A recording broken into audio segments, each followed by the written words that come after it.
వచనం.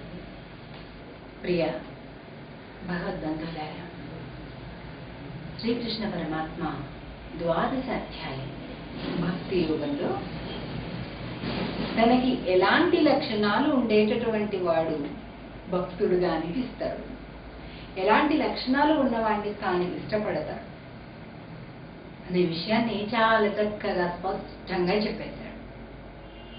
అది సరిగ్గా వినకుండా పెట్టకుండా మనం ఏదో ఇన్ని టెంకాయలు కొట్టేస్తే భగవంతుడికి ఇష్టమను, ఈ సేవ చేయిస్తే భగవంతుడికి ఇష్టమను, అది ఇష్టమను, ఇది ఇష్టమను అంటాం. కానీ అసలు మన ఆత్మ లక్షణాలు సరిగ్గా ఉంటేనే భగవానుడికి ఇష్టమట.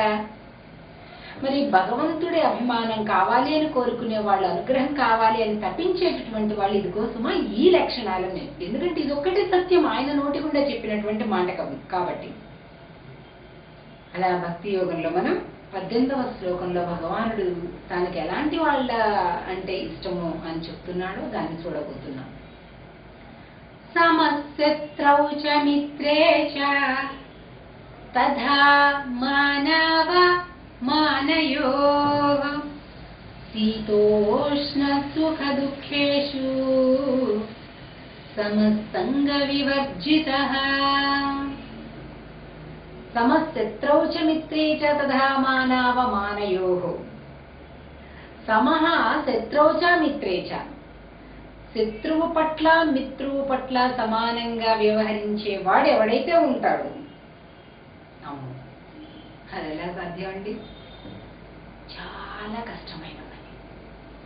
మన మిత్రుడు ఉన్నాడు అనుకోండి, ఆ మిత్రుడికి ఎప్పుడు ఏది ఇష్టం ఉంటుంది, వాడికి ఈ తినే పదార్థం అంటే వాడికి ఇష్టం, ఈవేళ మన ఇంట్లో ఉంది వాడికి పెట్టాలి, అలాగే ఇగో ఇలాంటివంటే కొనుక్కోవటం వాడికి భలే ఇష్టం, ఇక్కడ దొరుకుతున్నాయి వాడి కోసం ఏం తీసుకెళ్దాం, ఇలాగా నిరంతరం కూడా మన యొక్క సుఖం కానీ దుఃఖం కానీ మిత్రుడితో పంచుకోవాలి అని ఆరాటపడతాం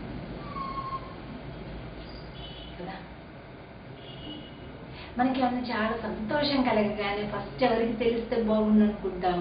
మనకి ఎవరైతే ఆత్మీయులు, ఆప్తులు, మిత్రులు ఎవరైతే ఉంటారో, అబ్బా ఈ సంతోషాన్ని వాంతో పంచుకోవాలి అని అనిపిస్తుంది.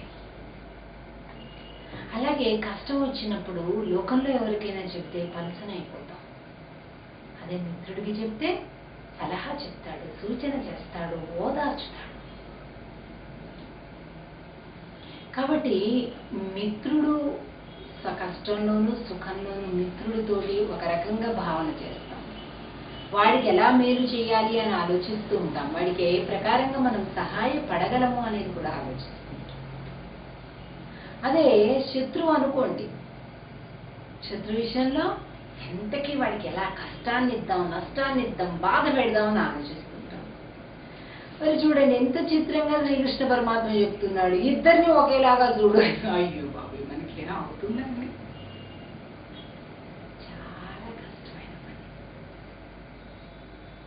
బతికిన 4 రోజులు అనేక రకాల మాయలు, భ్రాంతులు, ఆ భ్రమలతోటి కూడి ఉంటాం. మన జీవితం అంతా కూడా అలాంటి మాయ లోబడి ఉంటుంది. అలాంటి దాని నుంచి ఏవైనా స్వామి యొక్క వాక్ ఏంటి? ఇద్దరి పట్ల సమానంగా వ్యవహరించు. అలాగే తథా మానవ మానయోః. మానము అంటే సమ్మానము, అవమానం. చాలా కష్టం అండి. రెండింటిలో ఒక రకంగా ఎలా ఉండగలని చెప్పండి.